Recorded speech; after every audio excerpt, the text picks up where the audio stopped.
Nice. Fun- That's pretty cool. Sorry, Gosson, go ahead. Funnily enough, we started the league our freshman year of college, 2011, right? Yeah, 2012, 2011. Yeah, 2011. Yeah.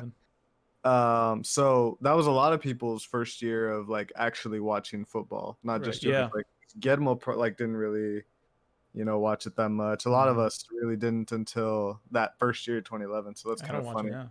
Right. Yeah, true. Just kidding.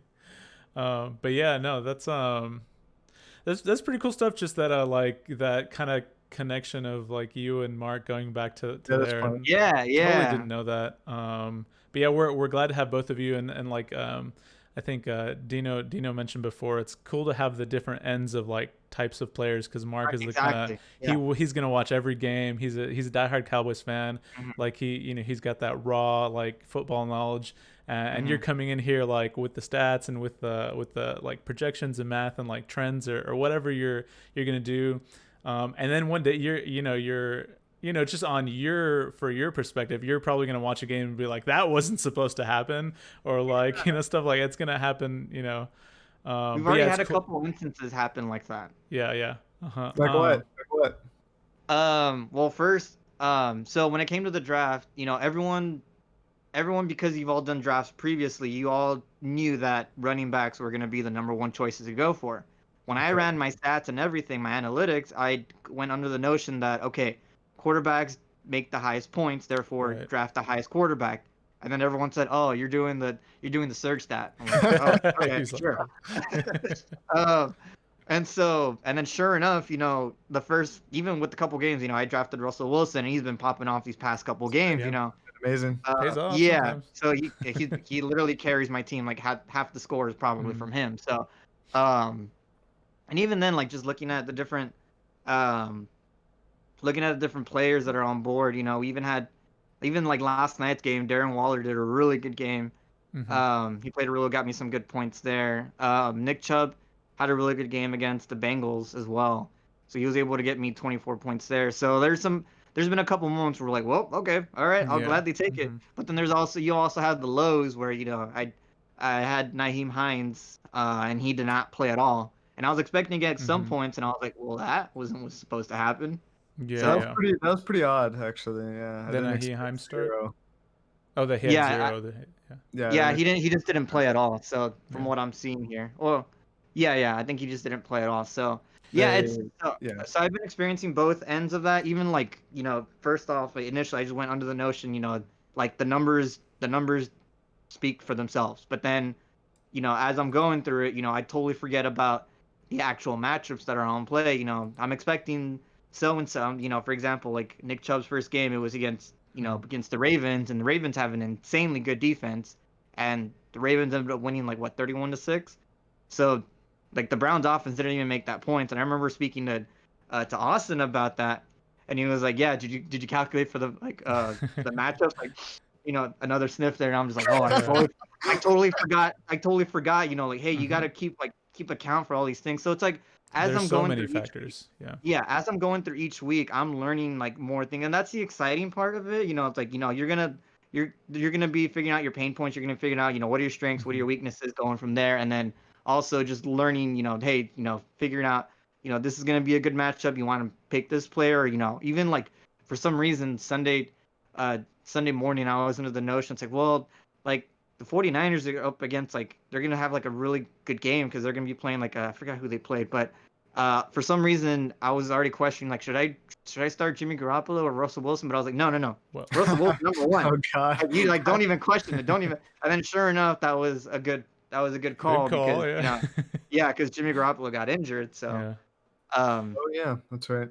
mhm. As someone who's pretty bad at this, Jose, the fantasy in fantasy football stands for the fantasy of you thinking that you can predict or calculate anything in this game. There's the human element, there's coaches, there's traveling, Actually, there's injuries, there's all kinds of stuff. There's, dude, maybe someone's just having an emotionally bad day one day and like they don't play well. You know what I mean? Like I'm sure a lot of Right. NFL players probably great point. like don't self-analyze to the point of like, oh, I'm just feeling down or something, but they still have emotions. They're human, and that's Right, such right. a crazy thing to think you can calculate, but obviously there's trends, there's things you can go off of. There's a lot of number, there's a lot of data, and that's what I've kind of sort of I'm a projections slave. I'm a ranking person. Like yeah. Oh yeah, cut that. Oh no, I'm a. Are you just like, no, he's not? no, I'm just saying like that's you shouldn't be or I something. I totally am, just Yeah, yeah, because yeah. I'm I wasn't not saying anything into it. bad And about what yeah, you said. yeah. But anyway, no, I'm just going off what you're saying. Like, yeah, that's it's cool that you're already discovering that week two, and I think that knowledge combined with your already the stuff you're bringing to the table is gonna make you really good because you want both. Like everybody wants Right. wants a little bit of both for sure. You want to be able to look at Exactly. the numbers and make unbiased decisions. You don't want to just play a player because you like him or play a player because he's your favorite on your favorite team. You want to look at the numbers a little bit too, and you want to kind of do both. And you touched on like a lot of things we were wanting to ask, but my next question is, what's the biggest challenge? Not that you face so far. What's the biggest challenge you think you'll face? As far as I mean, there's a lot of stuff to talk about, and maybe Austin can give you some ideas of like managing your team week to week and staying on top of it. Even like maybe if your some of your players get injured, maybe like what Austin, what are some challenges you think Jose could face? Let's do it that way. Is that cool? Am I putting you on the spot or Well, just the first thing that comes to mind you brought up with injuries. I feel like okay. everyone deals with injuries. Like just to bring you into Getmo, your first pick, you were the third pick of the draft, Second, I Yes, think. third. No, no, I no, think it was third, third, third, third. third, Yeah. third. Second was Dina. Mm-hmm. and he's gone for the season. ACL, yeah, torn Yeah, ACL. Yeah, 22. so everyone has to deal with injuries. Mm-hmm. That's going to be huge. Everyone who's played this game has dealt with that.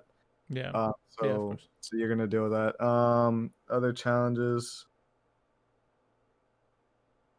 I mean, just staying like competitive and just Yeah, not losing too much. But like you're 0-2, even though you're probably the best 0-2 team. Is that fair to say? Because yeah. your Mm-hmm. score, you have like the second highest score overall total, only Mhm. down to Matt, I think, because he scored insane too last week, Yeah, right.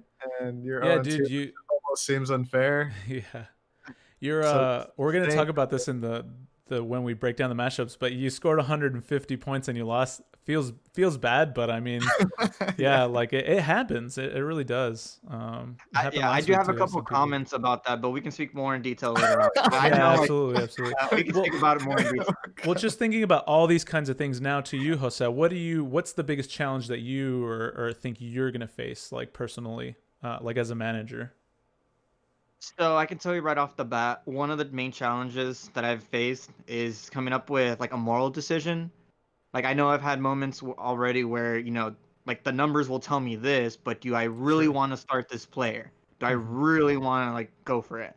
And so even like early, this last week, I started Naheem because last week he had a really good game, and I ended up picking him up from the waiver list, and I figured, okay, he's gonna be playing pretty good. I would assume he would be playing very well, but he didn't end up playing at all. Yeah. Versus Julian Edelman, on my bench, ended up playing a really good game against the Seahawks.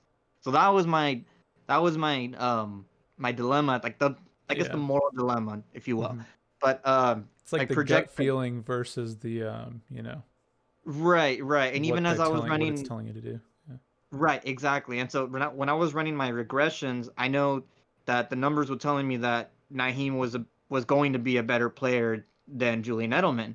Hmm. So I ended up, that was my one reason. And also, even during the week, I kept getting notifications saying that Julian Edelman is inactive, he's not practicing this, and until literally 5 minutes before the game, I get a notification saying, "Oh yeah, he's active, he's gonna play." Yeah. Versus when Hines already played, and I was like, okay, there goes one of my wide receivers. My second one, John Brown, who already played, so I couldn't play any other wide receivers. So that was my one thing, kind of. Yeah. There's going to be a fine line between, okay, the numbers, yes, they'll say something, the data will say something, but um one thing I've learned throughout statistics is um the models, the data will speak for themselves, but you don't want to embrace your models. You want to embrace the data. The data is going to tell you one thing, but that doesn't necessarily mean that it's going to be a full representation of the actual event. Because as you mentioned earlier, there's a lot of volatility within football. Players get injured. They're not going to play for mental reasons or physical reasons. They're going to opt out, especially this season. Now that you have the pandemic going on, some players are going to opt out one week versus another. You even had with the Patriots, you had James White who had to leave due to a family accident. Crazy. Yeah, so there's a lot of unspoken variables at play here that obviously statistics is not gonna tell you. You know, Julian Yep. Edelman's stats will say something, but he played much better than what the stats said, or and vice Hmm. versa with other players. So just going back to what we were spoken about, yeah, like just that moral dilemma. It's just Yeah. figuring out like you want to I want to start one player because the numbers speak something, but this other player is going to be he's been consistent as a player like throughout several seasons, several Right. games, whatever. Hmm. So yeah, that's something that I'm definitely working on, trying to figure out. Okay, uh, I'm gonna say the Julian Edelman example like crazy just for the fact that Yeah. It um, happened. yeah, it happened. It legitimately happened. Um, so yeah, that's pretty much where it's at. That's one of the main challenges.